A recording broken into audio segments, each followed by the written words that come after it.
we've talked about it a lot, how the South Africa race really sparked our drive, our newfound motivation for the sport of triathlon. And it was really cool that we documented the journey back in 2018, or at least a week of training. I think we were 3 weeks out from the 70.3 World Championship in South Africa when we made a week in the life video, probably a very raw look at what we were doing in the training. Yeah, I did go back and rewatch this video from 2018, and it was really neat to see how we did a lot of things the same, but maybe just a little bit different at the same time. Still wearing the same workout clothes, still in the same room. Our dogs still come up and are curious to see what we're doing. You can see them a couple times in the video. Still got the same job that we have to deal with during the day, but we're still making an effort to get up early, get the workouts in, get in the green boxes. There were no boxes 5 years ago, but now you know about the green boxes. And it brought back a lot of memories, and also we can really see how much we have grown as a triathlete. It's one of those things where you are continuously learning, and that's what we're doing. And I feel like we're just getting better and stronger as time goes on. I remember the preparation for South Africa. There was so much anticipation because we were going to this whole new country, this whole new continent, this whole new hemisphere, and just the entire lead up, the weeks leading into the race, we were so determined and so excited to get up every morning and do the training sessions. I mean, there were mornings that we were up consistently up before 5 a.m. and we were heading to the pool to do a long set in the pool, and then I don't know how we did it, but we were doing some evening workouts as well. So we might do an evening session on the bike or a late night swim. And it was just so new to us, this newfound dedication and excitement for what was about to come our way. Even before we qualified for South Africa, obviously Tiffany and I, we've always been Team Saunders. South Africa was like the launching ground for what it is today. Our moms actually went with us to South Africa, so we knew we needed something bright and visible for them to spot us. Everyone was wearing either red or black, very bland, and we were like, we need to stand out.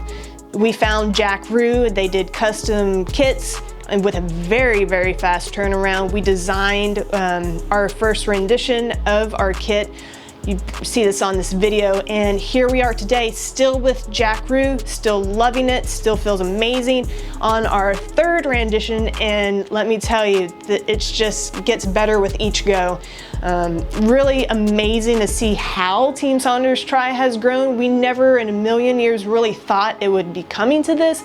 It was just a way of us to document what we were doing. It's something for Tiffany and I to go back and look on, and now it's grown to this amazing community. Also back in 2018, we were essentially self-coached. I was kind of taking some training plans, reading some information online, and kind of fitting that into how it worked with our life, our lifestyle, and just trying to do the best that I could, knowing what I knew, and integrating that into our triathlon training and our strength training.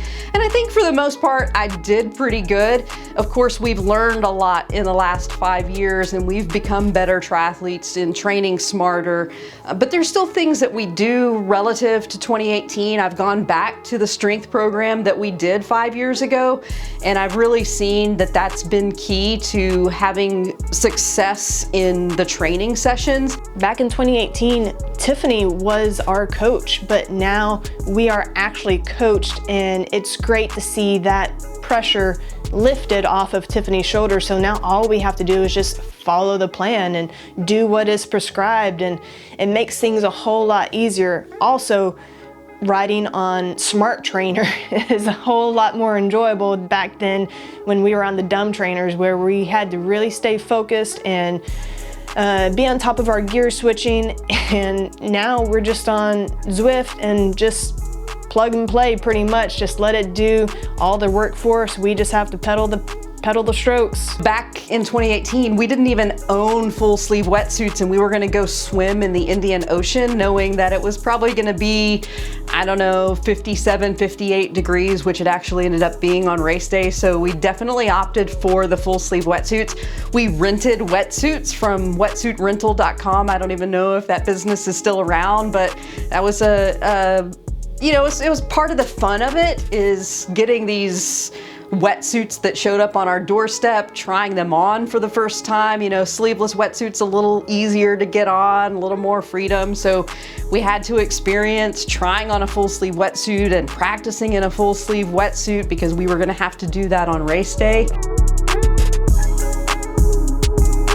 We were very determined and dedicated in the process, and we enjoyed it all. We enjoyed exploring the city that we live in, getting out, running the trails, running the miles, swimming in Barton Springs and Deep Eddy, and taking in everything that this triathlon playground that we live in has to offer. I'm eager to see, you know, what we can do on the world stage again. I know we did go to St. George a couple of years ago for Worlds, but I think there's something to be said about an international destination race, leaving the country and exploring somewhere new and doing that at a world championship, and I'm excited to see what happens.